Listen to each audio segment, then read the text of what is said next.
ಎಲ್ಲರಿಗೂ ನಮಸ್ಕಾರ. ಕೋಟೆ ಫಾರ್ಮರ್ಸ್ ಯೂಟ್ಯೂಬ್ ಚಾನೆಲ್ಗೆ ನಿಮ್ಮೆಲ್ಲರಿಗೂ ಕೂಡ ಸ್ವಾಗತ. ಹೋದ ವಿಡಿಯೋದಲ್ಲಿ ನಾನು ಒಂದು ತಿಂಗಳಿಗೆ ನನ್ನ ಹಸು ಸಾಕಾಣಿಕೆಯಲ್ಲಿ ನಾನು 80,000 ರೂಪಾಯಿನ ದುಡಿತಾ ಇದ್ದೀನಿ ಅಂತ ವಿಡಿಯೋ ಮುಖಾಂತರ ನಿಮಗೆ ತಿಳಿಸಿದ್ದೆ. ಮತ್ತು ನನ್ನ ಹಸು ಸಾಕಾಣಿಕೆಯಲ್ಲಿ ನಾನು ಖರ್ಚನ್ನ ಹೇಗೆ ಕಮ್ಮಿ ಮಾಡ್ಕೋತಾ ಇದ್ದೀನಿ, ಆದಾಯನ ಹೇಗೆ ಜಾಸ್ತಿ ಮಾಡ್ಕೋತಾ ಇದ್ದೀನಿ ಅನ್ನೋದನ್ನ ಕೂಡ ವಿಡಿಯೋ ಮುಖಾಂತರ ನಿಮಗೆ ತಿಳಿಸಿದ್ದೆ. ಇವತ್ತು ನಾನು ಈ ವಿಡಿಯೋ ಮುಖಾಂತರ ನಿಮಗೆ ನಾನು ಒಂದು ಹಸು ಸಾಕಾಣಿಕೆಯಲ್ಲಿ 80,000 ರೂಪಾಯಿನ ದುಡಿತಾ ಇದ್ದೀನಿ, ಅದರಲ್ಲಿ ಖರ್ಚು ತೆಗೆದು ನನಗೆ ಎಷ್ಟು ಉಳಿತಾಯ ಆಗ್ತೈತೆ, ನನಗೆ ಲಾಭ ಸಿಗ್ತೈತಾ ಇಲ್ವಾ ಅನ್ನೋದನ್ನ ಈ ವಿಡಿಯೋ ಮುಖಾಂತರ ನಿಮಗೆ ತಿಳಿಸ್ತೀನಿ. ಬನ್ನಿ ಈಗ ವಿಡಿಯೋನ ಸ್ಟಾರ್ಟ್ ಮಾಡೋಣ. ಫಸ್ಟ್ ಮೊದಲನೇದಾಗಿ ನಿಮಗೆ ಏನು ಹೇಳೋಕ್ಕೆ ಇಷ್ಟಪಡ್ತೀನಿ ಅಂದರೆ, ನನ್ನ ಮಾಹಿತಿ ನಿಮಗೆ 100% ಇಷ್ಟ ಆಗಲೇ ಆಗುತ್ತೆ. ಯಾಕಂದರೆ ನಾನು ಸುಳ್ಳಿನ ಮಾಹಿತಿಗಳನ್ನ ಕೊಡಲ್ಲ, ನಿಜವಾದ ಮಾಹಿತಿಗಳನ್ನ ನಾನು ಕೊಡೋದು. ಮತ್ತು ನನ್ನ ಹಸು ಸಾಕಾಣಿಕೆಯಲ್ಲಿ ನನಗೆ ಅನುಭವ ಆಗ್ತಾರೋ ಮಾತುಗಳನ್ನ ನಿಮಗೆ ತಿಳಿಸ್ತಾರದು. ಅದರಿಂದ ನನ್ನ ಮಾಹಿತಿ ನಿಮಗೆ 100% ಇಷ್ಟ ಆಗಲೇ ಆಗುತ್ತೆ.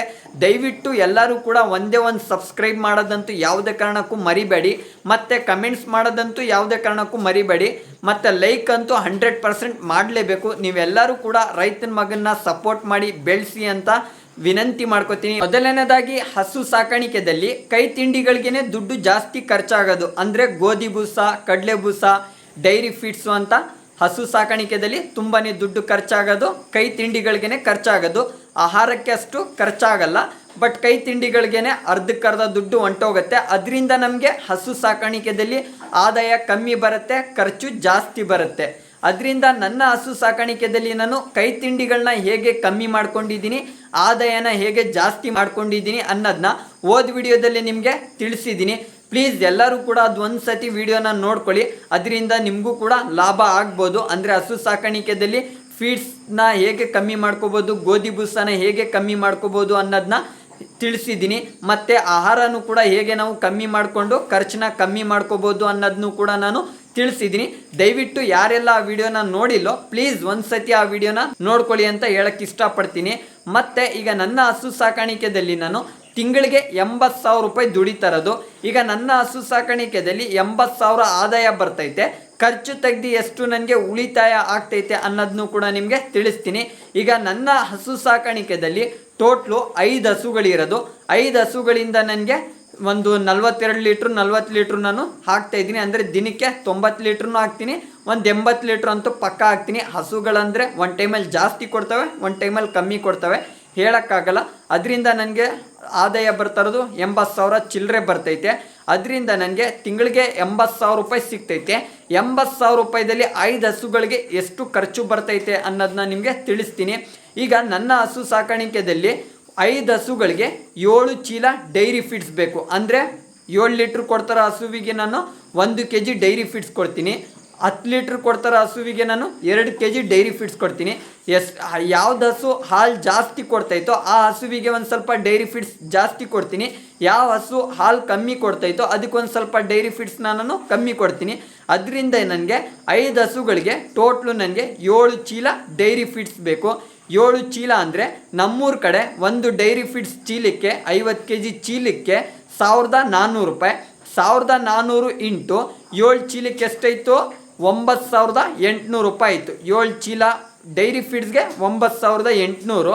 ಮತ್ತು 5 ಹಸುಗಳಿಗೆ ಗೋಧಿ ಬೂಸದ ಚೀಲ 5 ಬೇಕು. ನಮ್ಮೂರ ಕಡೆ ಗೋಧಿ ಬೂಸದ ಚೀಲ ಬಂದು 800 ರೂಪಾಯಿ. 800 ಇಂಟು 5 ಚೀಲ ಎಷ್ಟಾಯಿತು? 4,000 ರೂಪಾಯಿ ಅಲ್ಲೇ ಆಯಿತು ಗೋಧಿ ಬೂಸಕ್ಕೆ. 9,800 ಪ್ಲಸ್ 4,000 ಅಂದರೆ 13,800 ರೂಪಾಯಿ ಆಯಿತು. ಮತ್ತು ಕಡಲೆ ಬೂಸ 5 ಹಸುವಿಗೆ 5 ಚೀಲ ಬೇಕು. ನಮ್ಮೂರ ಕಡೆ ಕಡಲೆ ಬೂಸದ ರೈಟ್ ಬಂದು 700 ರೂಪಾಯಿ. 700 ಇಂಟು 5 ಚೀಲ ಅಂದರೆ 3,500 ರೂಪಾಯಿ ಆಯಿತು. 9,800 ಪ್ಲಸ್ 4,000 13,800 ರೂಪಾಯಿ ಆಯಿತು. ಪ್ಲಸ್ 3,500 17,300 ಚಿಲ್ಲರೆ ಆಯಿತು. 17,300 ರೂಪಾಯಿ ಅಂತ ತಿಳ್ಕೊಳ್ಳಿ. ಮತ್ತು ಆಹಾರಕ್ಕೆ ನನ್ನ ಹಸುಗಳಿಗೆ ನಾನು ಸೈಲೇಜ್ನ ಕೊಡ್ತೀನಿ.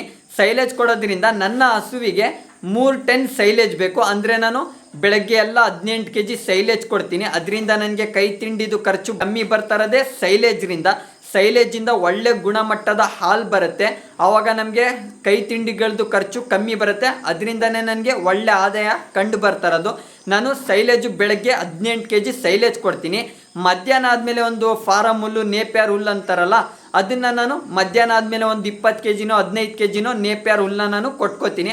ಆವಾಗ ನನಗೆ ಒಳ್ಳೆ ಹಾಲನ್ನು ಕೂಡ ಬರುತ್ತೆ, ಡಿಗ್ರಿ ಫ್ಯಾಟ್ನು ಕೂಡ ಬರುತ್ತೆ, ಮತ್ತು ನನಗೆ ಖರ್ಚು ಕೂಡ ಕಮ್ಮಿ ಬರುತ್ತೆ, ಆದಾಯ ಜಾಸ್ತಿ ಬರುತ್ತೆ.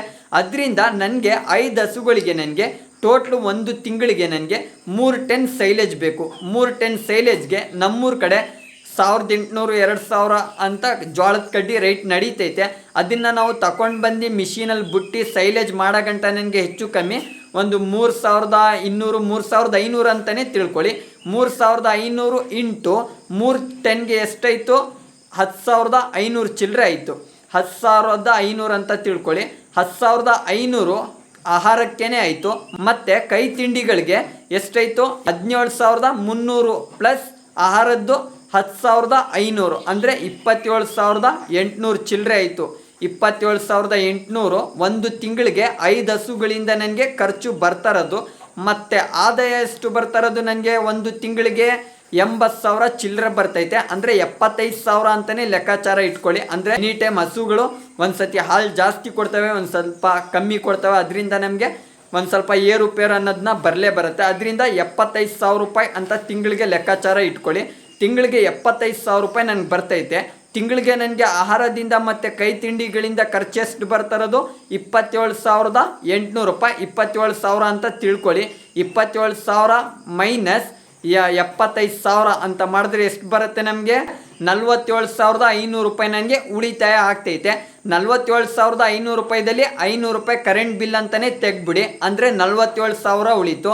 47,000ದಲ್ಲಿ ಈ ವಾಟ್ರ್ ಚಾರ್ಜು, ಡಾಕ್ಟ್ರ್ ಚಾರ್ಜು ಅಂತ, ಮತ್ತು ಸೆಮೆನ್ಸ್ದು, ಮತ್ತು ಕೆಚ್ಚಲ್ಬಹುದು ಟ್ಯೂಬ್ಗಳು ಅಂತ 2,000 ರೂಪಾಯಿ ತೆಗೆದ್ರೂ ಕೂಡ ನನಗೆ ತಿಂಗಳಿಗೆ 45,000 ರೂಪಾಯಿ ಆದಾಯ ಉಳಿತೈತೆ. 45,000ದಲ್ಲಿ ನಂದು ತಿಂಗಳಿಗೆ 15,000 ಸಂಬಳ ಅಂತ ತೆಗೀರಿ. 15,000 ನಂದು ಸಂಬಳ ತೆಗೆದ್ರೆ ನನಗೆ ಎಷ್ಟು ಉಳಿತು? 30,000 ರೂಪಾಯಿ ನನಗೆ ಆದಾಯ ಸಿಗ್ತೈತೆ. ಅಂದರೆ ನಾನು 5 ಲಕ್ಷ ಇನ್ವೆಸ್ಟ್ ಮಾಡೋದ್ರಿಂದ ನನಗೆ ತಿಂಗಳಿಗೆ 30,000 ರೂಪಾಯಿ ಆದಾಯ ಸಿಗ್ತೈತೆ. ಇವಾಗ ನಿಮ್ಮ ತಲೆದಲ್ಲೂ ಒಂದು ಪ್ರಶ್ನೆ ಇರುತ್ತೆ, ಈಗೇನೋ ನಿಮಗೆ ಆದಾಯ ಸಿಗ್ತೈತೆ, ತೆನೆ ಆದರೆ ಏನು ಮಾಡ್ತೀರಾ ಅಂತ. ಬಟ್ ನನ್ನ ಹಸು ಸಾಕಾಣಿಕೆದಲ್ಲೂ ಕೂಡ ಒಂದು 2 ತಿಂಗಳದ್ದು ತೆನೆ ಐತೆ, ಒಂದು 1 ತಿಂಗಳದ್ದು ತೆನೆ ಐತೆ, ಇನ್ನೊಂದು ಕೂಡ 1 ತಿಂಗಳದ್ದು ತೆನೆ ಐತೆ. 3 ಹಸುಗಳು ತೆನೆ ಇವೆ, 2 ಹಸುಗಳು ಮಾತ್ರ ತೆನೆ ಇಲ್ಲ.